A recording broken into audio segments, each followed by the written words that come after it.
Hi everyone, నేను మీ job resign చేసినోడిని. ఈ డెసిషన్తో నేను గెలుస్తానా లేదా ఓడిపోతానా? జీవితం అనే పుస్తకంలో ఈరోజు మనది 6వ అధ్యాయం, డే 6. ప్రోడక్ట్స్ అన్నీ ప్యాక్ చేసుకొని హైటెక్ సిటీలో ఒక ఈవెంట్కి అయితే స్టార్ట్ అయ్యాను. మనం ఫస్ట్ టైం ఇంత పెద్ద ఈవెంట్కి రావడం. 50+ స్టాల్స్ వరకు ఉన్నాయి. లాస్ట్ ఈవెంట్లో ఒక ఫన్నీ ఇన్సిడెంట్ అయింది. నా పక్కన జ్యువెలరీ స్టాల్ దగ్గరికి ఒక అంకుల్ వచ్చాడు. వీడియో కాల్లో ఎవరికో జ్యువెలరీ చూపించి వెళ్ళిపోయాడు. కొంచెం సేపు తర్వాత ఆ అంకుల్ వైఫ్తో మళ్ళీ వచ్చాడు. ఆ స్టాల్ ఓనర్, సార్ మీరే కదా ఇందాక వీడియో కాల్లో చూయించింది అని అన్నది. వాళ్ళ వైఫ్, నాకేం కాల్ చేయలేదు కదా అని అనగానే వెంటనే ఆ స్టాల్ అక్క, ఓ సారీ సార్ మీరు కాదనుకుంటా అని అన్నది.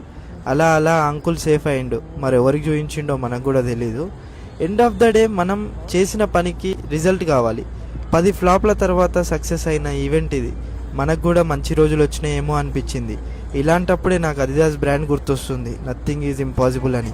వీడేంటి డే 6 అంటున్నాడు, 10 ఫ్లాప్లు అంటున్నాడు అనుకోకండి.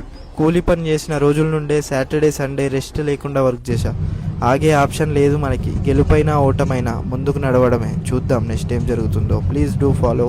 బాయ్.